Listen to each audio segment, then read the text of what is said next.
Yeah. Hello, everyone, and welcome to another episode of Lighten Up Zen Life. I'm here with Nancy. Everybody say hi to Nancy. Nancy, say hi to everyone. Hello, everyone. So, thank you so much for your patience with us. We are happy to be back. Tonight's topic is about balance.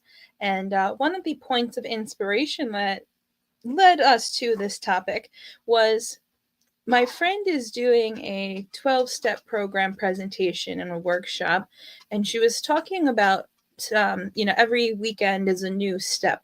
So her this weekend was discussing the second step, which is giving it to a higher power to find serenity so that you can come back to a place of sanity.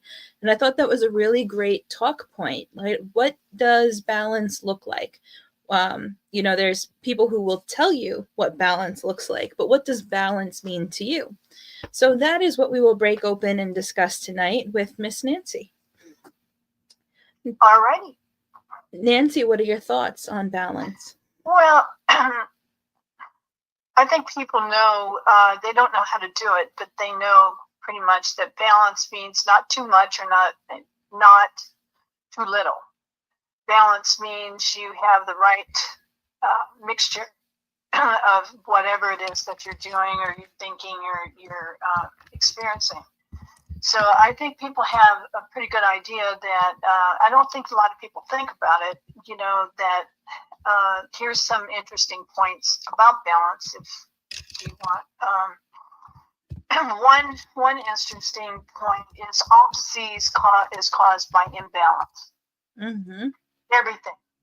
All healing is balancing the body. So the definition of really healing, one definition that's a Nancyism kind of thing, is balance. Because balance, when you're out of balance, that's when you get sick. If you're, if you have a cold, it's an inner cry. I mean, there's, Louise Hayes did a lot of things that gave the book Louise Hayes. I recommend that highly if anyone has not tried it before this. That it's the cause and the affirmations of what disease does what, and where the imbalance is. So I would recommend maybe looking at that. But balance is your physical. We have 4 bodies that deal with the third dimension, and then we have 3 other bodies that deal with what's coming up.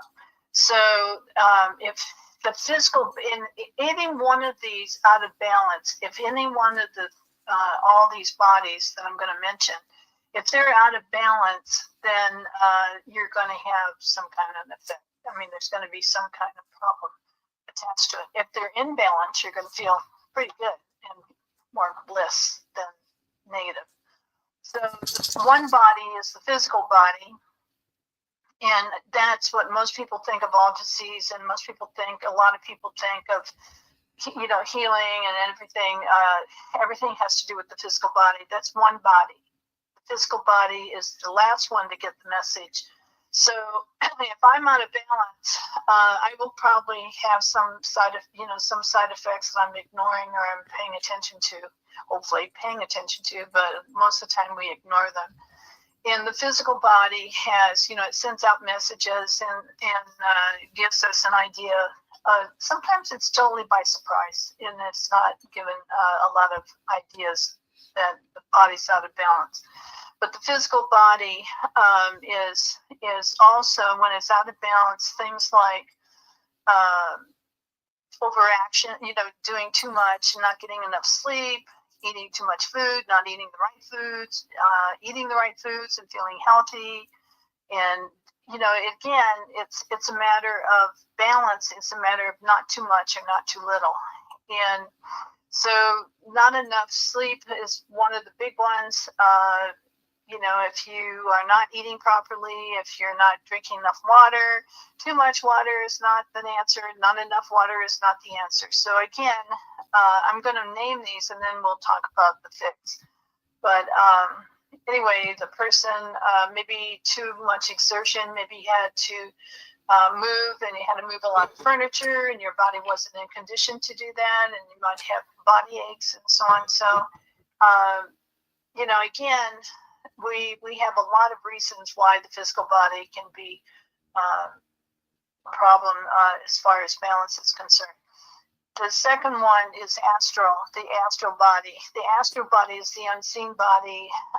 It's the where we see the aura. It's the body that's right beside the physical body, and it's a blueprint. It's a blueprint of everything that's in the body. It has all the information. It has all the history. It knows the timelines. It knows the parallel universes. It knows what you've done. It knows your history. It knows that if you have a fear of something, that if you go out in the middle of public, you're going to get sick, and don't wear masks, wear masks, don't take the shots, take the shots.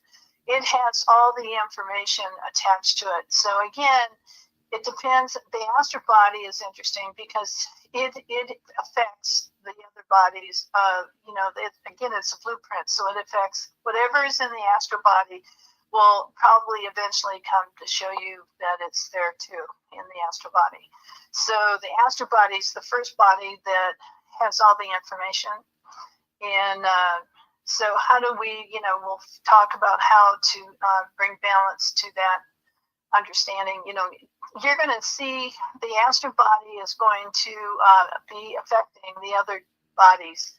So you're eventually going to know what's in the astral body just because of your symptoms or lack of them. Okay, the mental body is another one. Of course, that has to do with our mental health. It has to do with stress. It has to do with too much overthinking. It has to do with trauma, being traumatized. It has to do with eating it telling us the wrong things to do. And again, when it's not in harmony, the mind is it's going to have problems. So the third one is your emotional body, and that speaks for itself. It's about stress. It's about trauma. It's about being abused or not abused. It's about, our environment plays a big role in all these bodies. So if I have a negative outlook and my mind keeps telling, that's a combination of these different bodies are working together. So the physical body is the last one that gets the message. When it gets down to the physical, then you've already had the other bodies affected. It could be mental and emotional. It could be astral in the astral body and be in all of the bodies. It can be emotions can affect the physical, and certainly the mind can affect the physical body. I don't know if people know this or not or understand it, but your thoughts go straight into your cells, the cells in the body. It gets the message. So the body physically gets all kinds of opportunity to balance itself if we're aware of it and we listen to them. So that would be where I would start, is understand the different bodies and understand. Now, addition bodies that are affecting us right now is the psychic body. There's a body that is actually our intuitive body and our psychic body, and it's picking up things all over the place. It's in mass consciousness. It's picking up this and so on. It can affect any one of those four bodies that I just talked about. And you have a generational body, that's your genes and your family history, and people say that you inherit prone to different diseases and different situations. I don't know. I think a lot of it's environment, but generational. We carry 7 years of generations in our bodies. So 7 generations of others that now have a history that we carry with us. And then there's the spiritual body. If you're stressed out and you're unhappy, you're not happy, you're angry, and you're angry people do angry things or whatever. And so there's just a lot of things that affect the balance. So there's 4 bodies that are in the lower realm: the physical, astral, mental, and emotional. And then Yeah. there's 4 bodies that are in the higher realm, and that's the psychic. No, there's 3 in the higher realm. 3 in the higher. The psychic body, the generational body, and the genes, which is the genes and so forth. And then there's the spirit body. Those are 3 bodies that affect us, and they've always affected us, but we're going to be much more aware of it now than we've ever been. What's the difference between the spiritual body and the astral body?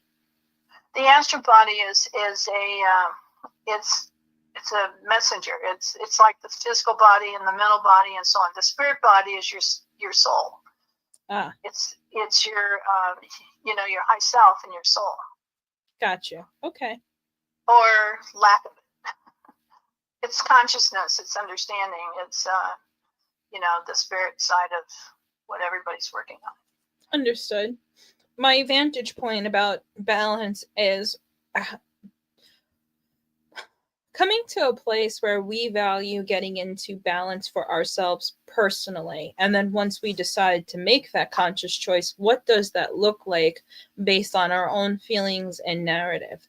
To me, health and well-being has always been the balancing point of the scale. If I do this too much, then that has adverse. If I do it too little, that has adverse. So my Goldilocks spot is, where do I feel my happiest and healthiest?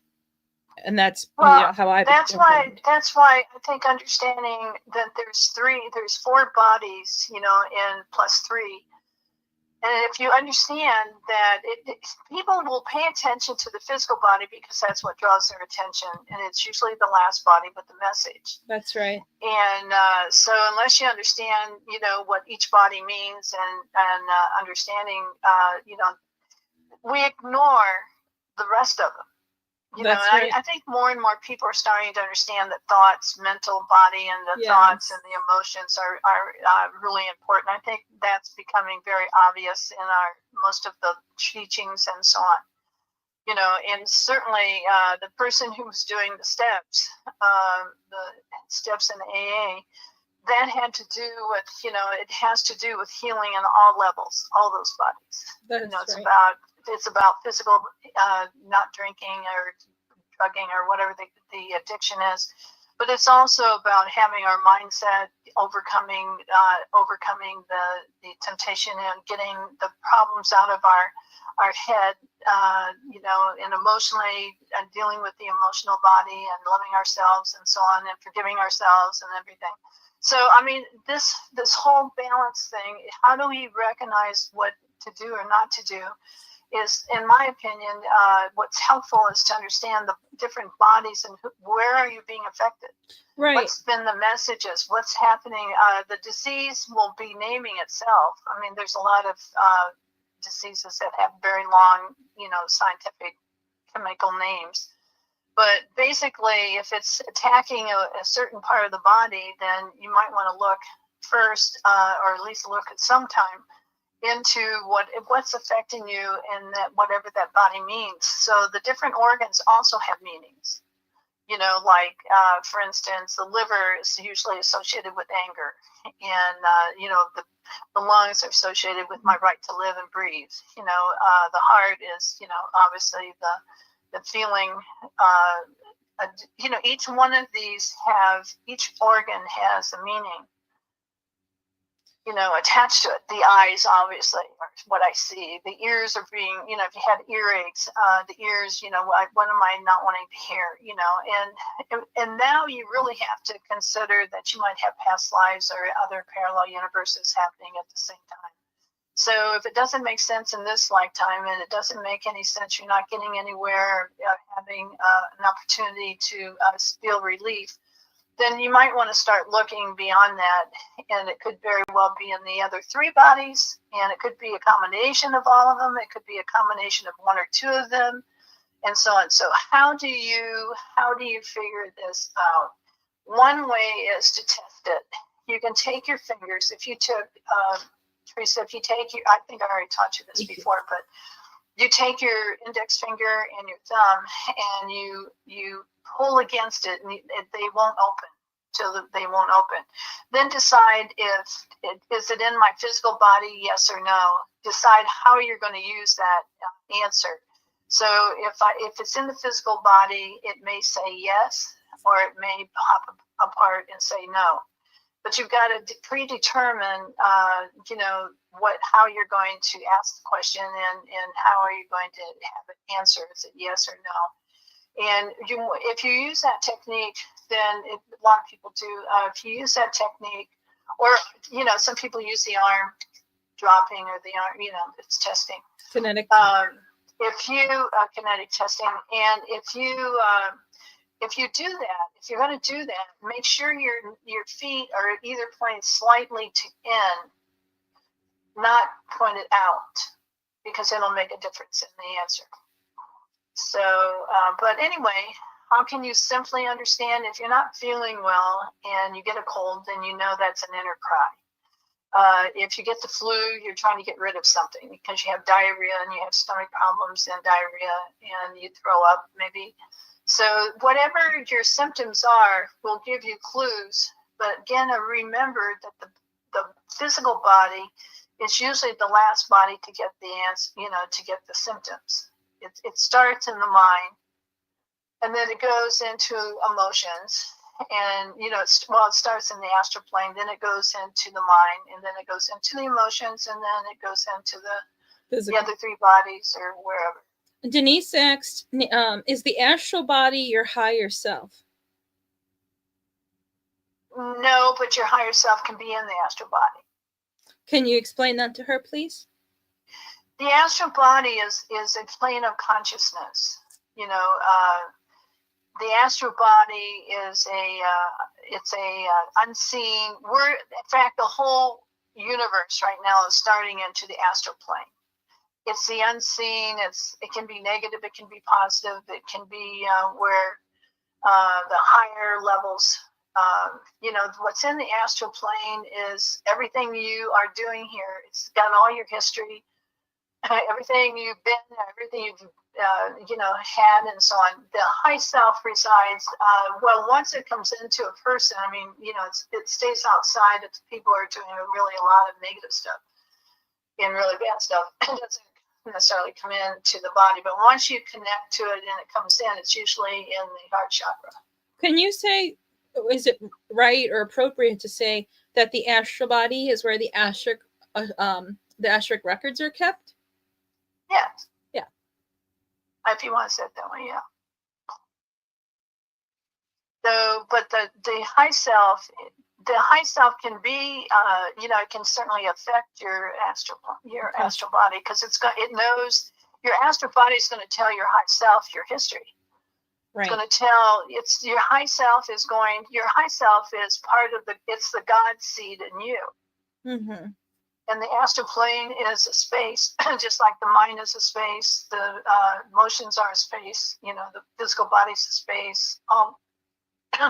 They're planes, they're planes and spaces where certain things happen. And then, generational and genes, they're finding more and more that the genes don't have quite as much effect as they once thought it did. It's more environmental. So if you have an environmental problem, like you're living in an abusive place, if you're living in a place of lack, if you're living in you're at a job and it's a lot of stress and so on, it's going to affect different bodies, and eventually it could affect your physical body. That's right. My question too, Nance, is with the spiritual body. Hold on, sorry. I had the question and then it just ran out of my brain real quick.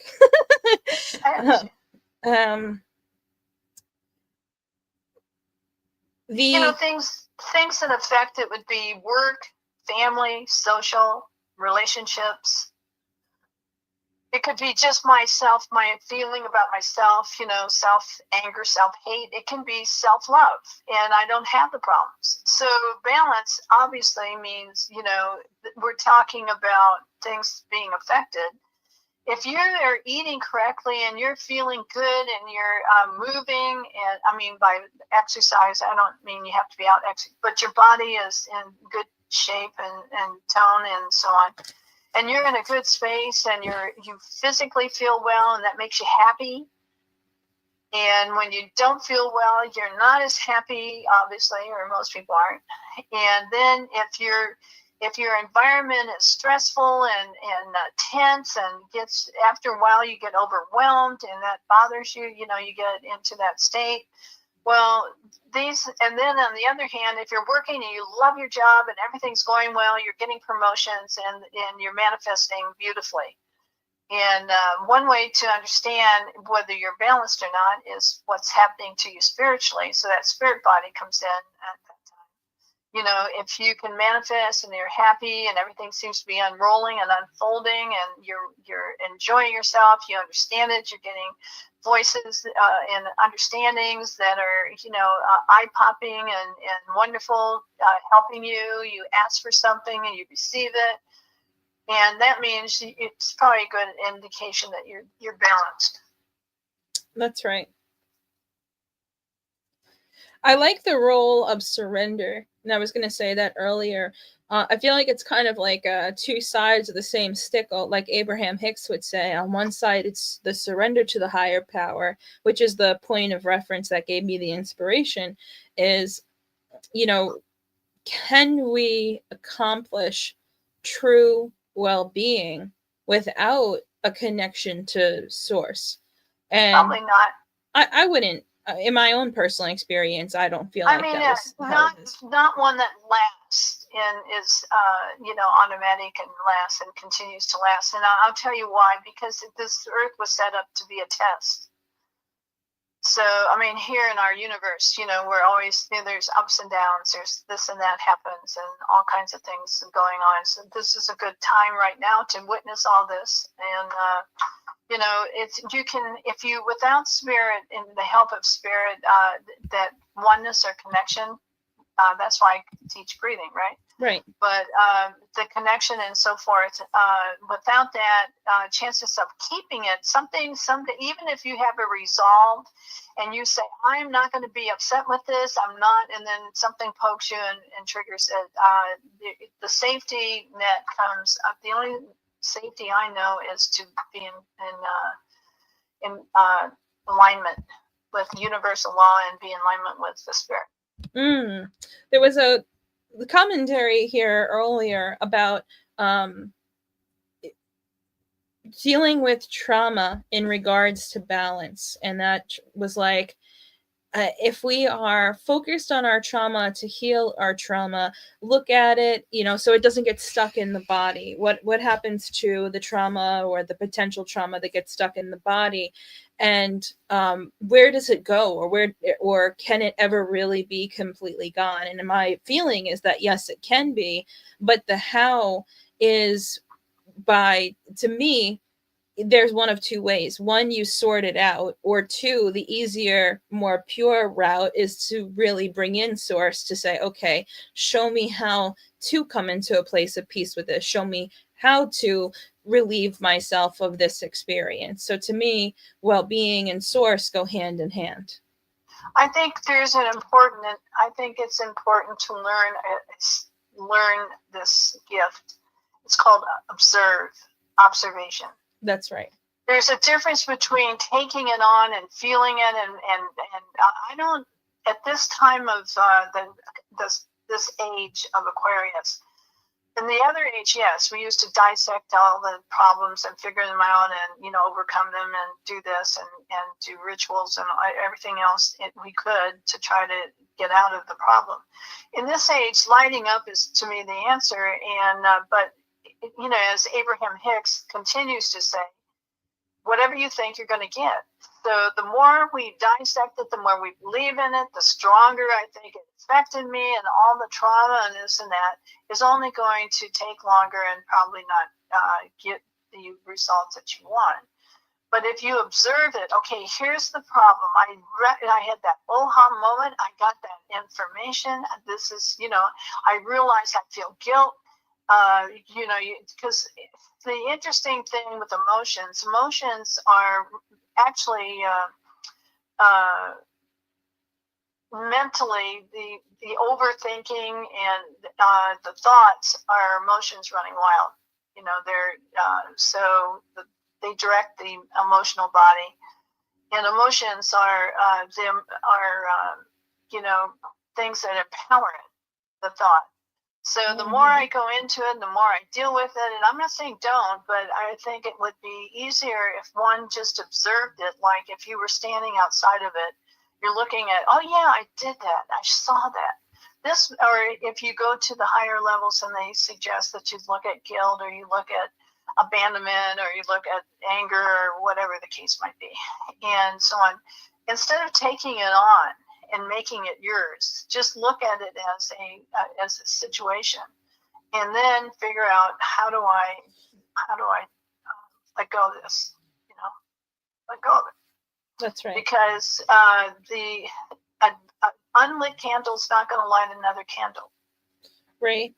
The negativity is not going to solve the negativity. The only way it can even come close to even being defined like that would be that it comes to it keeps getting worse and worse and worse till it becomes into your attention, so that you become aware of it. So then you're not blindsided, that this is the problem.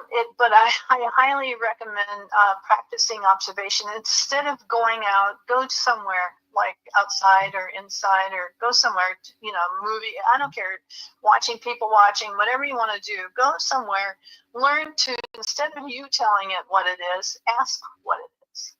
You called me on this the other day with the apple. And I had this mantra of an apple doesn't pray to ever be an apple. We say things like, being the spirit, I'm a spiritual person. Of course you're a spiritual person. You're a spirit in a body. Of course you are. So when we call ourselves, I'm a spiritual person, what are we really saying? That we are ourselves? It's not something that you have to strive to become. It's something that you already are. And I say my mantra for this is, the apple never prays to be the apple. And I say this to Nancy the other day, and she says, how do you know what the apple's praying for? And I'm like, I don't. And she goes, I recommend you go to the store, get an apple, and ask the apple how it feels.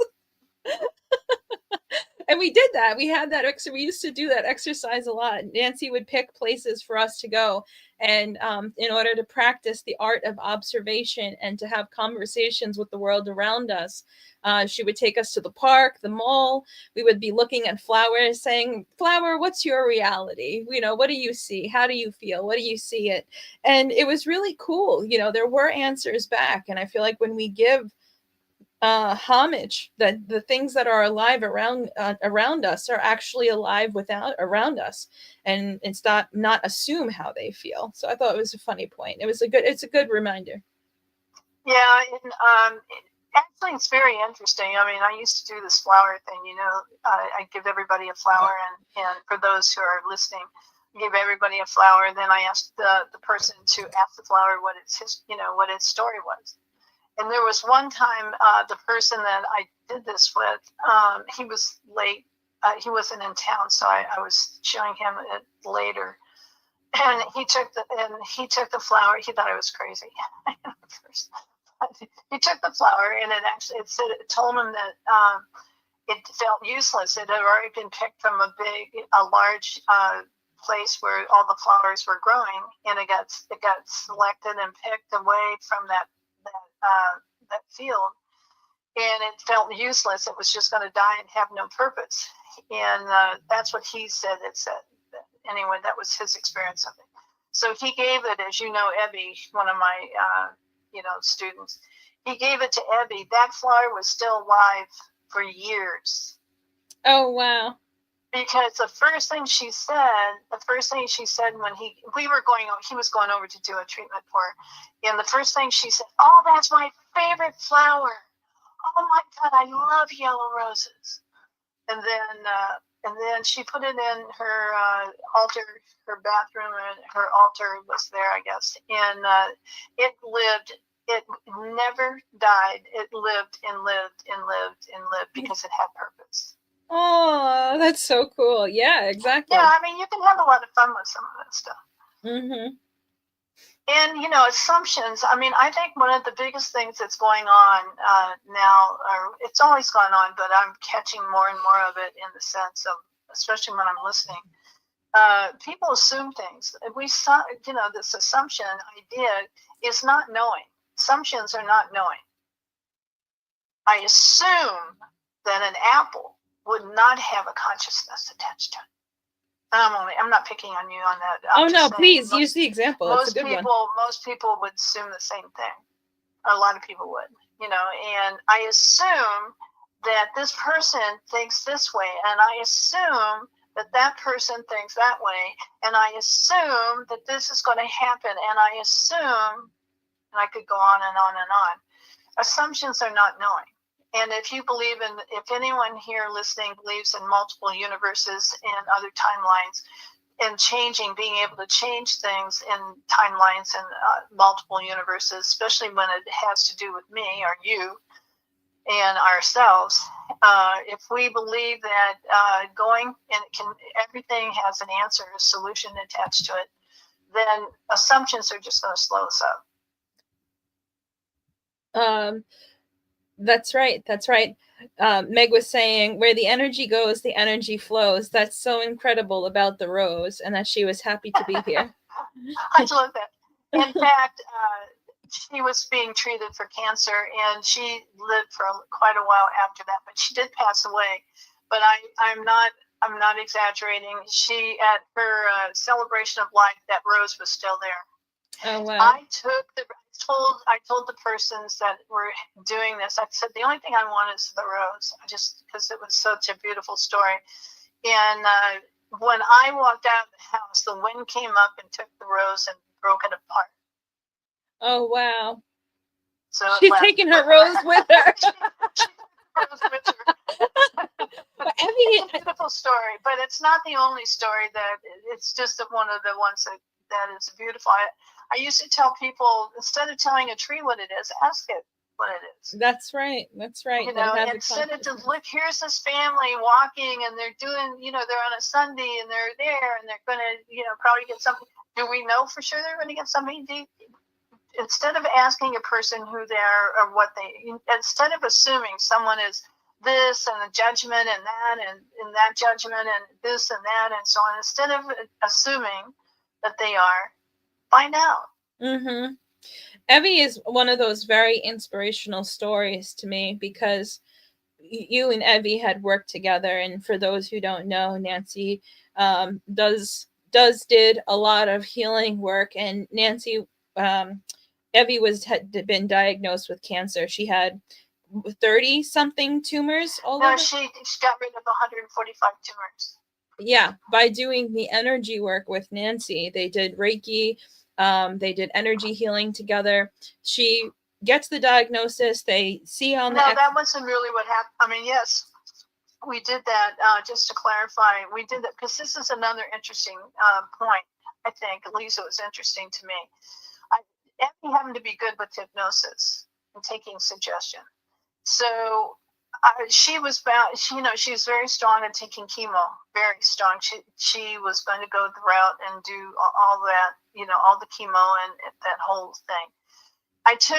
When someone says this is something that may be interesting to some of the people that are listening, that instead of debating whether that was the right decision or not, it's none of my business. It was her decision, and that's the way it was. I mean, she was going to do it, and I had no second thought on yay, right or wrong. Okay, so I didn't assume that it should change from that, but I used it. And I've done this a few times in healing. What I did was I told her in hypnosis, I said, the whole purpose of taking chemo or doing chemo, the chemo is to kill cancer cells. The only job that it's supposed to have is to kill cancer cells. So then I programmed that the chemo would only kill a cancer cell, would never touch a healthy cell. It would know ahead that the cell was healthy. It would not be allowed to harm a healthy cell. It could only get rid of the cancer cells. And that's exactly what she did. Right. And she went through chemo. She didn't have any adverse effects or No, reactions. yeah, she worked the whole time and did all kinds of stuff. And a month later, when she went in to get her x-ray done to do a retest, there was no trace of the 145 tumors. She was completely clean. Right, because the chemo, if you're going to believe in something, and this is my point, I mean, if you're going to believe in something, then make it work.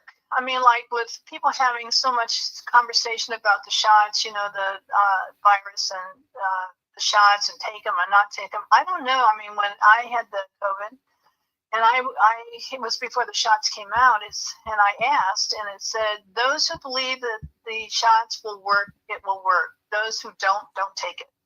Right.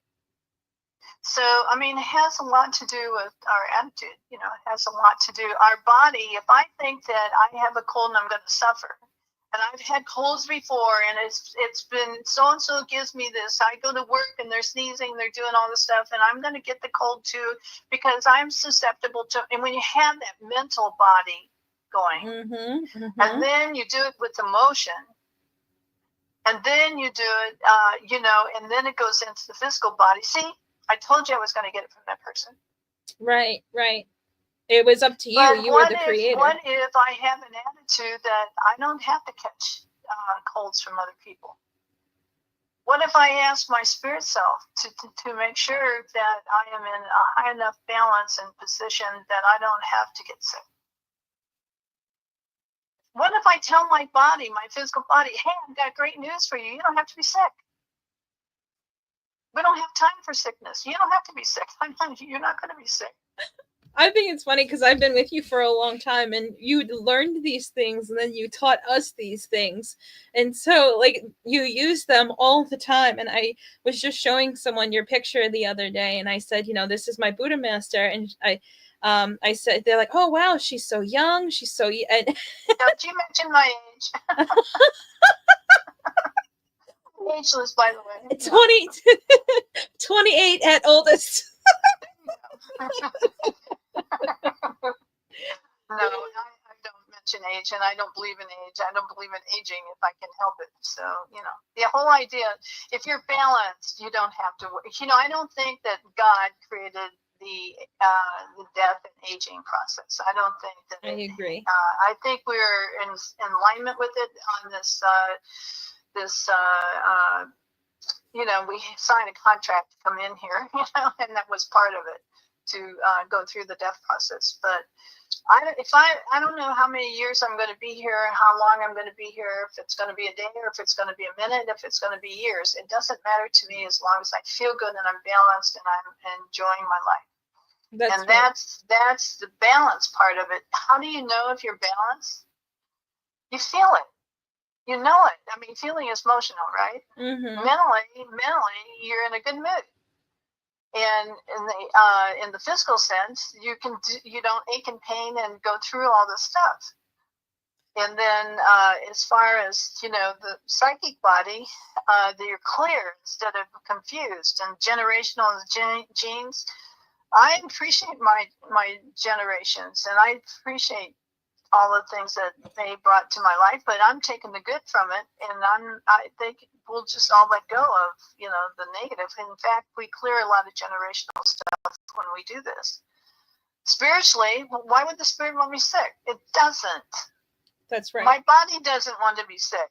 My emotions don't want to be sick. My mental body, you know, my mental body doesn't want to be sick. None of me is in that mindset. This is what I want to do for fun. No, I don't want to suffer for fun. No. But at the same time, there are these things that are lodged inside, you know, that we're unaware of, which is why if I'm out of balance, if you're out of balance, you're going to know it. You're going to know. And now the next step is to find the solution. Okay, if you want to observe and find out, okay, what part of me is out of balance? Because usually it'll be something different than what you thought. Because if you thought it, if it weren't that, you would have already healed it. Everybody listening to this is already healed. They would have already healed it. You're already conscious.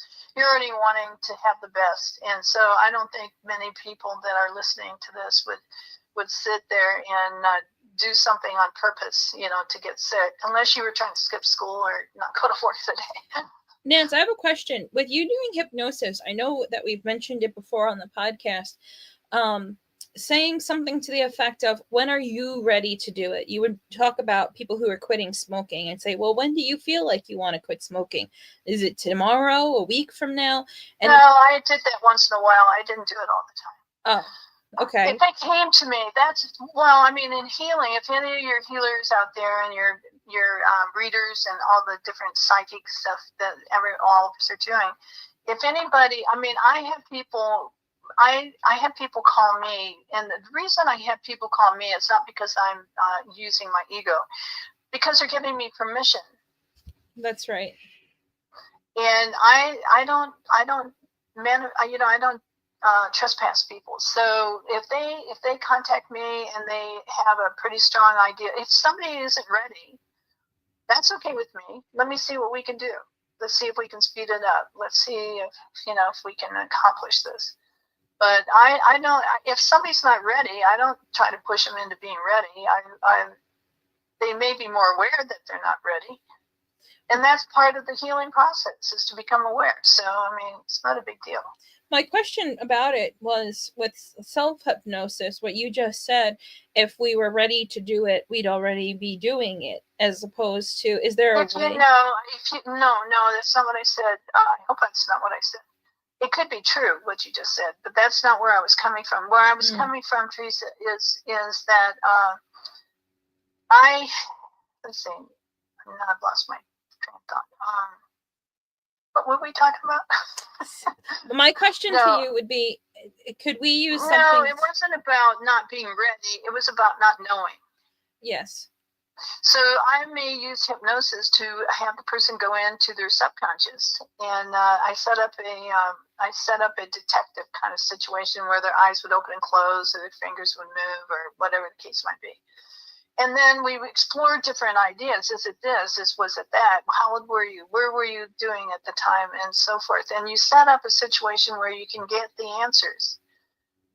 Or maybe because I've been doing this for a while, maybe I just intuitively catch the answer, what the person's going through. I do that too, but that's not the point. The point is they need to understand and have clarity. It's not about their lack of willingness. It's more about not knowing it's there. It's usually something hidden, or something you didn't think about, or something you thought about and ignored. Right. That's where my question comes in. Is there a way for us to get to the bottom of the hidden thing? Like, if it's hidden to us. Sure. You can ask, you can go inside, you can meditate, you can ask. You can do automatic writing where you write, it just comes out, you just don't think, you're not thinking deliberately about it. You just let whatever is writing happen. You can have hypnosis, you can do meditation, you can, you can find out what other people are doing, and see if there's a similarity in what they found. There's a whole bunch of things that you can do. But the idea is to just going inside and saying, you can be writing when you do this, but you go inside and you're saying, what is the solution? What do I need to do? Or what is if I have a block, you can cast out all blocks. You can stop, any and all negative, loopholes that take you into the past. If you say all past things that are gone, and all the past, difficulties, or any past beliefs and so forth are now gone, you can do prayers, the power of prayer. And there's many, many prayers that deal with all these different things. That's right. Okay. I have a fun thing. I had, the other day, I tried a new type of magnesium, and it had a clear coating on the pill, and I ended up having an allergic reaction to it, which I did not expect. And I happened to have Benadryl, so I went and I took Benadryl, but I felt like there was something more I can do. And so I prayed. I went to the higher realms and said, hi, self, what what can I take to help me navigate this reaction? And the answer was lemon water with honey and salt. And I had it and my symptoms diminished. And it wasn't like I looked it up on Google, it was a channeled message. And then I did it. And then I looked it up on Google because I tasted it and I was like, oh, this is great. Like, this feels wonderful to drink right now. And I looked it up and it turns out that lemons help to alleviate inflammation in the body, especially when you're having an allergic reaction. And I thought that was so cool that I got this channeled message to how to heal myself in the moment, real time. Isn't that, you're absolutely right. It's an absolute wonderful, wonderful experience and things. And the more you do it, the more you're going to be able to do just that and different things, you know. I love the fact, you know, I just read something on my Facebook. Somebody said, what would be a thing that you would want more than money, or, you know, more than money? Or I think it was something like that. What could you not live without? Or no, she didn't say not live without. What would you want more than money? If you were going to ask for something, what would you ask for more than money? And I said, breath. That's right. Divinity is in the breath. Because the connection is there. God is in the breath. Wisdom is in the breath. You know, spirit is in the breath. You know, I don't know, call it whatever name you want to call it. There's so many names to call it, but the connection is there in the breath. And the easiest way until you get used to knowing that, is to experiment with it like you did. You know, to listen to the breath, or know that God is right smack in the middle of the breath. And if you listen to it, then you can hear it, you know, and that helps maybe make it more real. But, you know, and then it's amazing how you're going to get answers, not just that way, but prayers and all kinds. There's so many tools that people can use now. And there's so many things that have been done for years and, you know, eons of time. Some, you know, I'm not into it just because something was 2,000 years old that it's updated. Maybe not. Maybe so. Maybe not. You know, I don't know. I don't assume it. But I will find out. And it's not a matter of right or wrong, good or bad. It's a matter, does it work or doesn't it? That's what right. You did, you listened, you took action, and you tried it, and it worked. It was really good. It was very satisfying. Very satisfying. Yeah. And Denise says, I go right to my source, my resurrection angels. Yay! Yay! Yay! And why do you do that? Because it works. Because it works, exactly. It's a wonderful thing.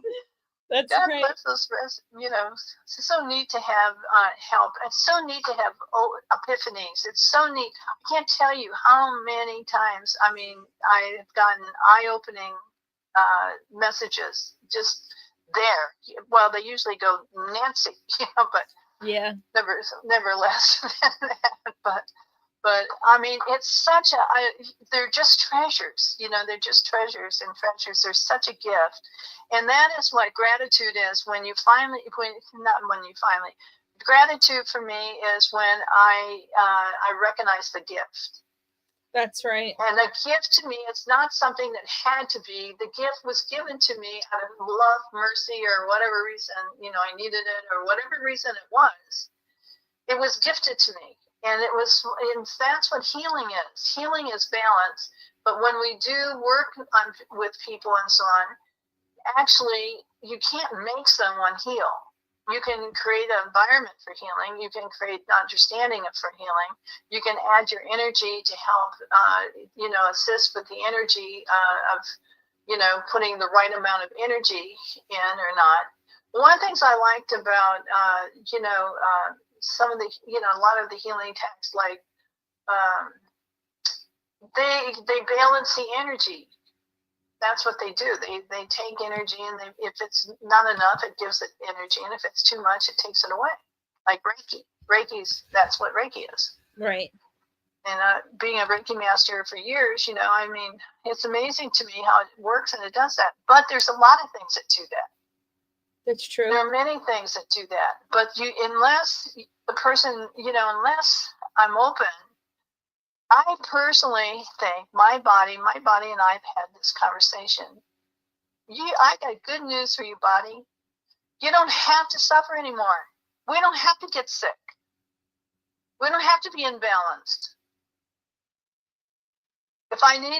If you need more of something, just let me know. If you need less of it, let me know. Because I'm listening and I'm paying attention. And the same thing would be my mental health and my emotional health and my psychic health and my astral plane.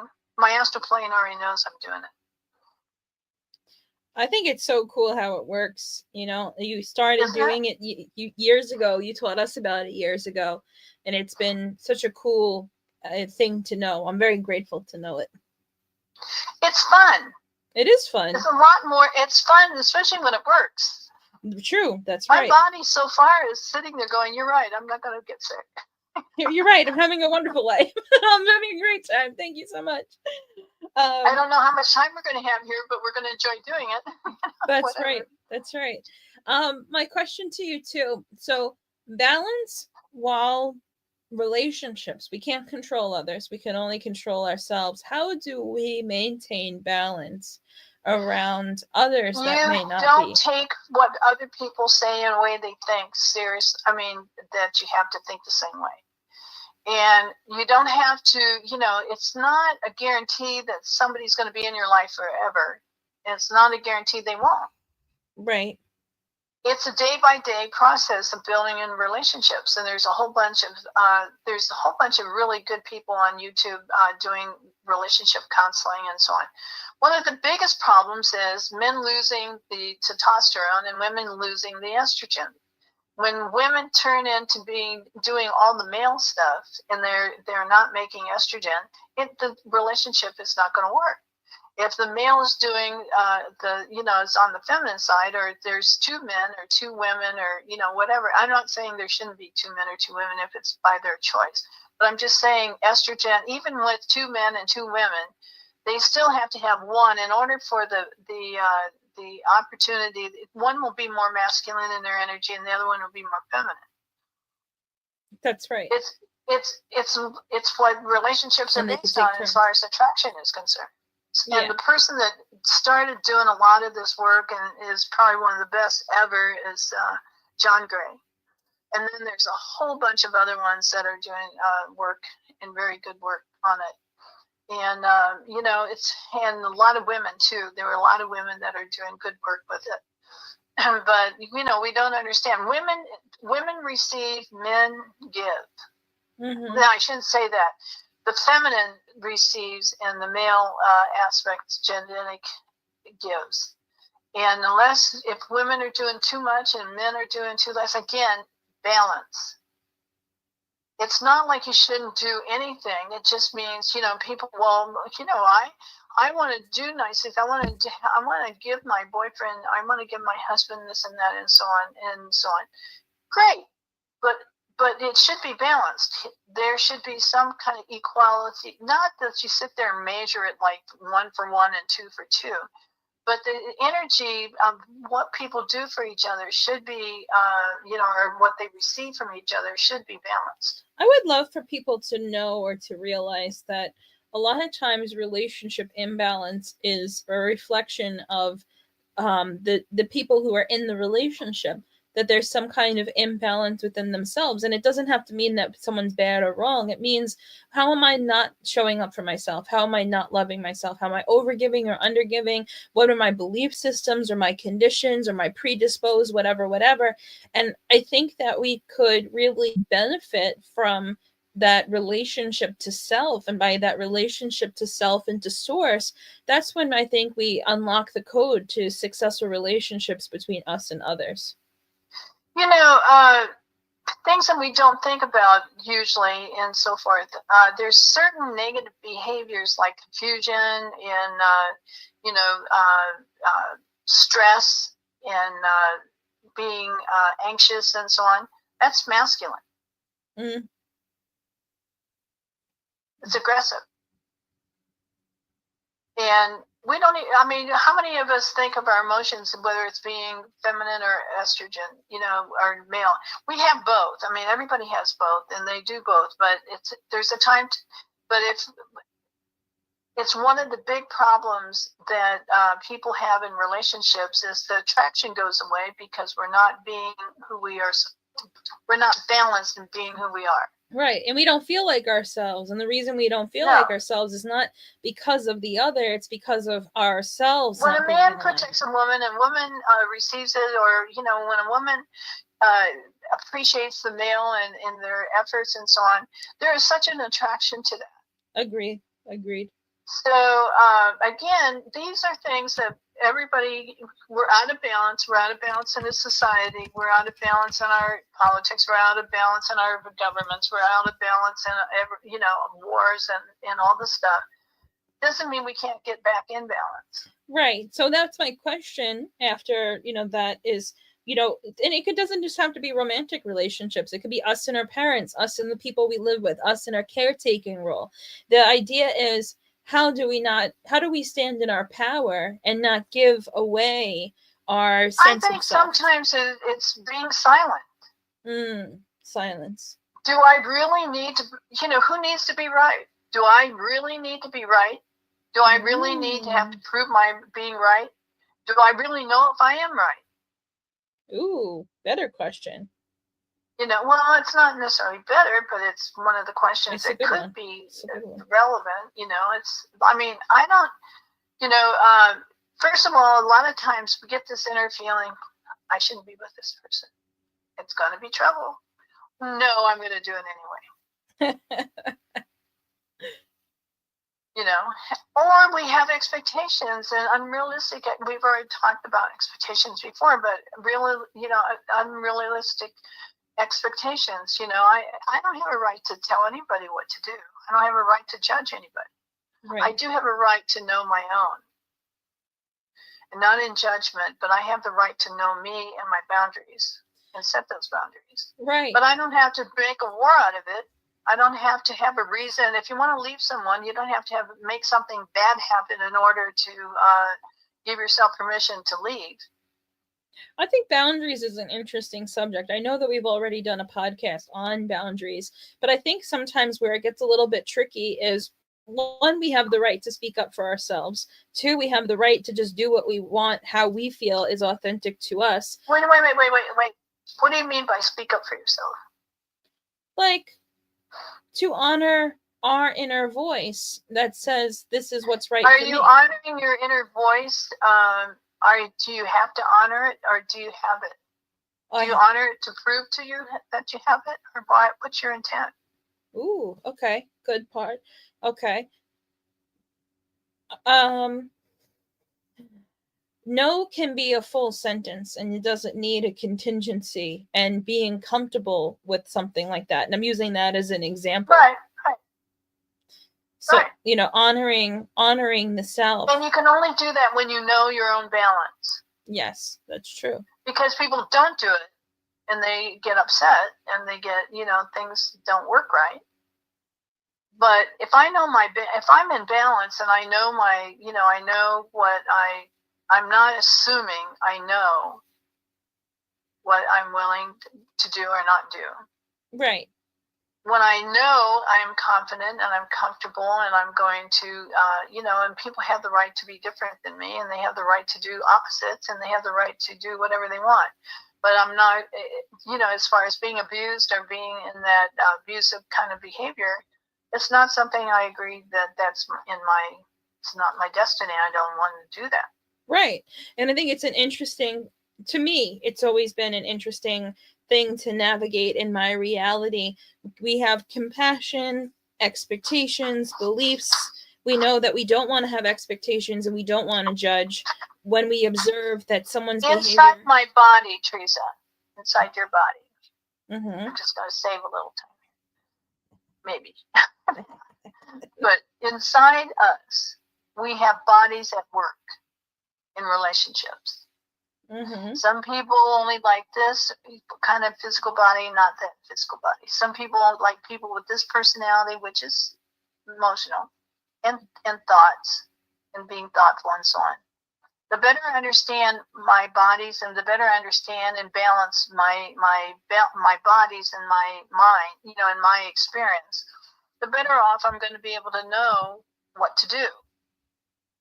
Because most people don't even know who they are, or they don't even know what they want. A lot of people, now the people you're listening to are getting really, they do, but not everybody out there knows themselves. They don't even know what they want. If I ask them, what do I want? They give me, what do I need?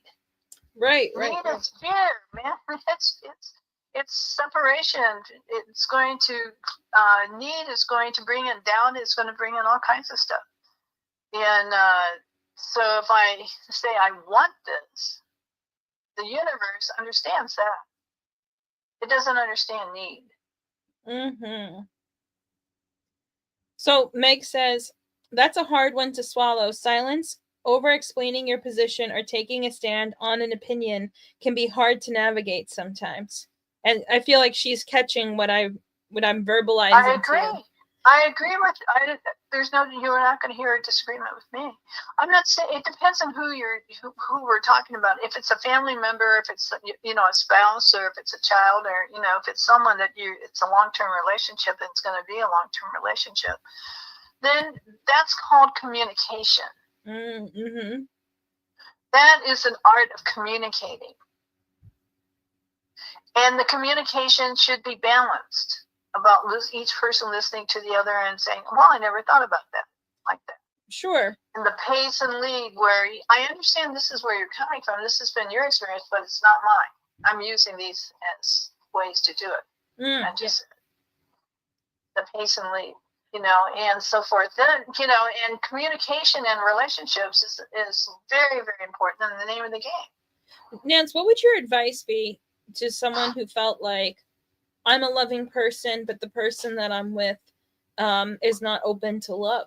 What if they just were not inherently not very loving as a person? How would you? Well, I'd have to look at something, whether if they are, but they're not showing me in a way that I understand it. Right. Do they love me, but they don't know how to show it? That can be part of the reason. It could be someone who. There's lots and lots of different ways and reasons why people are in relationships. Some of them are in relationships to use each other. Some of them are because they don't want to be alone. Some are, there's just tons of different reasons why people are in relationships. I mean, for one thing, we're tribal. Right. So, but there's a lot of different reasons for relationships. And to get one that is, where everybody gets along and it's not like we have to have a clone person in our relationship. And then sometimes that'll be really boring. Well, that question that I'm asking you is a question that I received the other day. And they're like, what if it's a truly loveless person? And I'm like, well, it's like, run. Yeah. I said what you said. Well, is it communication? And is it a matter of we've got off on that because I said it depends on what they are to that person. Right. Who is this person? Saying this person has someone in their life that it could be a family member, it could be, a sister, brother, it could be someone, I don't know who it is. I mean, so it depends. I mean, sometimes you can't always just run because there's money involved, there's a whole bunch of kids involved, there's a whole bunch of things going on. But you have to accept the fact that it's not a relationship. Right. So that's my question. Or it's not the relationship of your dream, and then you got to find out, well, what solution do I have in this? Right. Now, people can change. I mean, we're in the time of change. So, I mean, sometimes people will change. But because it depends on who it is. I mean, if you got a 3-year-old and they're not acting the way you want them to, what are you going to do? You just going to leave them? Yeah. Put them on the corner somewhere? What? I mean, 3-year-old for sale. And that person who asked you that is not talking about that. They're talking about someone else. But I don't know who they're talking about. I mean, I don't know what kind of relationship. Do they know what kind of relationship it is? Let's say that it's a mom. Do they know how important the relationship has to be, or are they afraid to make the choice? There's so much to this. I mean, there's a whole bunch of people that do this kind of counseling. Well, the question was about a mom doing drugs and not being really around, and when the child finally did get to like make the to confront the parent. They were very apathetic, and it was like, it's like they never loved me at all. Like a mother loves, how does my mom when not love me at all? drugs numb people. Mm-hmm. They automatically change the chemistry, and they are numbing themselves. So they don't have clarity, and they don't have any feelings. That's why they numb. So it's unfortunate that people then have parents that are in that situation, that they don't have the parent of the year, and they're not going to get right away unless that parent stops. They're not going to get the kind of love that they're going to need. Right. So now, how do you maintain balance? They have to love themselves enough. Is this person legal age, or is this legal adult? Age? Yeah, they're an adult now. Their parent is no longer doing the drugs, but the parent is just very apathetic, doesn't want to be in their life, doesn't really care about them, and they were struggling about that. Not all parents should be parents, but they need to find others that do show them love. Mm-hmm. I mean, I think showing people love is really important, or respect and so on. I think it's really important. Yeah, absolutely. And if that person is lacking in that, then see what happens is when you have something like that and so on, then because it hurts and it's strong and it's strong. So what happens is that's very strong in our mind. So we attract other people that are like that. I've got to heal and know that I'm okay with or without that parent. I'm going to be okay no matter what. I am not going to base the rest of my life based on my parents' ill judgment to take the drugs and to be their heart shut down. Ah, very nice. We like it. Well, I didn't say it was easy. I'm just saying, again, I need to tell the universe I want love. I just want to feel love. I just want to feel love. But first you got to feel love. It's a nectar inside you. It's right inside. The peace and the nectar is inside each person. And people can stimulate it, or they can shut you down and you close down your heart. But 2 dead candles aren't going to bring something positive. That's right. I like how you said it, though. You have to, the idea is you've got to go to the source, and you don't have to go to source, but it's one way that I would think to do it. Go to source and ask, I just want to feel love. I just want to be loved. I just want to feel love. I just want to be happy. I just want to be happy. I just want to feel love, and I want to feel happy. And not expect it from being that source, your parent source, that in that situation, but being inside you, and then you're going to attract other people that are going to treat you the way you want to be treated. That's beautiful. That's true. I think that this is a nice place to end for tonight, Nance. What do you think? I am happy. I'm happy that you're happy, and we are already attracting happiness. Everyone out there, are they okay? Is everyone okay out there? Are we ready to have an end, or do we have any questions before we wrap up this beautiful episode of Zen Life? Lighten up. I think we answered all the questions. Oh, good. All right. Good night. Good night, everyone. We love you so much, and thank you for watching with us, and we'll see you next week. Bye. Bye.